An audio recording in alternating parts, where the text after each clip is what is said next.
सुप्रभात। बाबा कहते हैं, मेरे प्यारे बच्चे, अपने मन के इन विचारों को निकाल दो कि तुम्हारा कोई अपना नहीं और तुम सबके काम आते हो। ये तो सच है कि तुम सबके काम आते हो और कोई तुम्हारा अपना नहीं दिखता है। इस कारण तुम्हें अंदर से बहुत दुख होता है और तुम मुझसे भी कहते हो और मन ही मन बहुत चीज़ें सोचने लगते हो।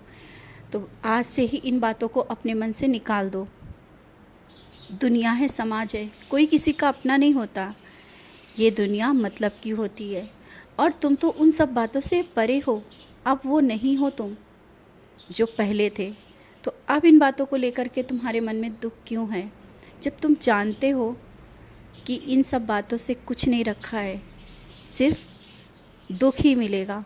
तो इन बातों में मत पड़ो। और जो तुम कुछ दिनों से मुझसे बोल रहे हो, मांग रहे हो और वो शायद नहीं मिल रहा है, इस कारण तुम्हारे मन में बहुत से संशय और विचार भी आने लगे हैं। तुम मेरे प्रिय बच्चे हो, फिर ये सब विचार तुम्हारे मन में कैसे आ सकते हैं? मैं तुम्हारी परीक्षा ले रहा हूँ, ये तो तुम्हें पता है और ये जानते भी हो और कहते भी हो।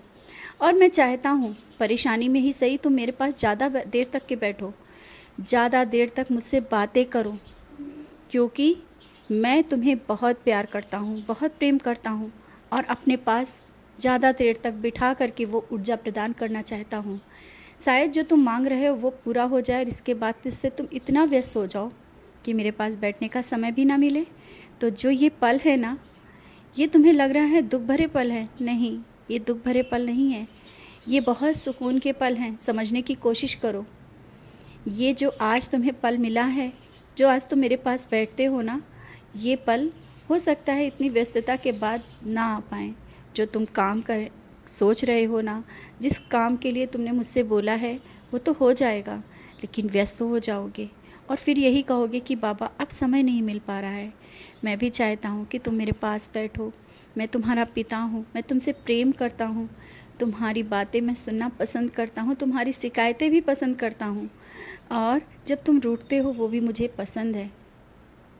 लेकिन मैं तुम्हें स्वयं से ना दूर जाने दूँगा और ना ही जाऊँगा। ये तो भूल जाओ। ये मन में अपने विचार भी मत लाओ कि तुम मेरी पूजा नहीं कर पाओगे तो मैं तुमसे दूर चला जाऊँगा। ऐसा तो कभी हो ही नहीं सकता।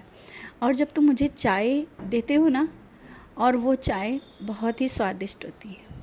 कल जब तुमने चाय दे करके मुझसे पूछा भी, बाबा कैसी बनी है, जबकि तुम भी स्वयं मेरे साथ चाय पी रहे थे, लेकिन तुम मुझसे पूछते हो, खाना देने के बाद भी पूछते हो। बच्चे, तुम्हारे हाथ से दिया हुआ हर एक भोग मुझे बहुत पसंद है, क्योंकि उसमें तुम्हारे भाव छुपे होते हैं। और जब कुछ नहीं कर पाते हो तो तुम मुझसे आकर के चुपके से बोल देते हो, बाबा आज यही खा लो। बच्चे, मैं तो भाव का भूखा हूँ। मैं तुम्हारे उसी भाव से मेरा पेट भर जाता है जिस भाव से तुम मेरे पास आकर के ये बोल देते हो। मैं बोल रहा हूँ ना, तुमसे बहुत प्रेम करता हूँ और इसका कारण है तुम्हारी सच्ची भक्ति, निस्वार्थ सेवा। भले ही तुम्हारे लिए कोई कुछ करे ना करे, लेकिन जब वो परेशानी में होता है तुम स्वयं जाकर के उसके पास खड़े हो जाते हो, दुआएं करते हो, मुझसे बार बार बोलते हो और वो मैं देख रहा होता हूँ। मैं उन्हीं बातों को देख करके तो मैं खुश होता हूँ कि तुम्हारी जो निस्वार्थ भक्ति, निस्वार्थ सेवा है ना, ये कभी व्यर्थ नहीं जाएगी। और मन के जो संशय और विचार जो आ रहे हैं ना, उन्हें तुम्हें निकालना होगा। तभी तो जो मैं कहना चाह रहा हूँ ना, जो मैं दिखाना चाह रहा हूँ, जो मैं बताना चाह रहा हूँ, तब तुम समझ पाओगे। समझ रहे हो ना? मैंने तुमसे कहा, मैं तुम्हें अपने और करीब खींचता हूँ। परेशानियाँ हैं, जानता हूँ, लेकिन तुम मेरे पास हो और परेशानियाँ ज़्यादा दिन के लिए नहीं है। जो तुमने मांगा है मिल जाएगा। व्यस्तता अधिक होगी, इसीलिए पहले ही मैं तुम्हें बिठा रहा हूँ अपने पास। मैं तुम्हें उस ऊर्जा से पूर्ण करना चाहता हूँ जिसको तुम्हें आगे ज़रूरत होगी, और तुम अपनी ऊर्जा से अपने आसपास के लोगों का भी बहुत ज़्यादा सहायता करोगे, उनका कल्याण करोगे। ये शायद तुम नहीं समझ पाओगे। समय आने के साथ साथ तुम्हारे अंदर की जो ऊर्जा है ना, वो लोगों को और जागृत करेगी और सब कुछ सही होगा। स्वास्थ्य, घर, परिवार, ये सब चीज़ें, सब कुछ सही होगा। और आज जो ये चिंता और परेशानी तुम्हारे मन में घेर रही है ना, इन परेशानियों को तुम बहुत ज़्यादा बड़ा मत करो। मैं कह रहा हूँ ना, बहुत ही छोटी है। जहाँ मैं बैठा हूँ वहाँ कोई बड़ी परेशानी नहीं हो सकती है। निश्चिंत रहा करो और खुश रहा करो। और जो तुमने सोचा है ना, जो कार्य करने के लिए सोच रहे हो वो कार्य होगा। और अगर ये जो परेशानी तुम्हारे पास आई है ना, ये कुछ सिखाने के लिए आई है, ये तुम जानते हो, उससे कुछ तुम्हें सीख मिली होगी।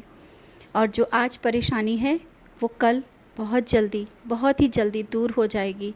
ये जो मैं कहता हूँ ये सत्य है। उन बातों को समझा करो और कभी उन बातों को अनदेखा मत किया करो। कुछ बातें ऐसी भी हुई हैं जो बीच में, जो तुमने मेरी बातों को अनदेखा कर दिया है, और बाद में ये बात जब समझ में आई है तब तुम मुझसे बात कर रहे थे।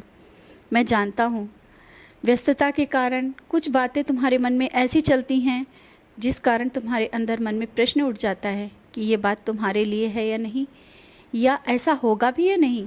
ऐसा हो ही नहीं सकता। कौन सा कार्य है जो असंभव है तुम्हारे साईं के लिए या तुम्हारे लिए।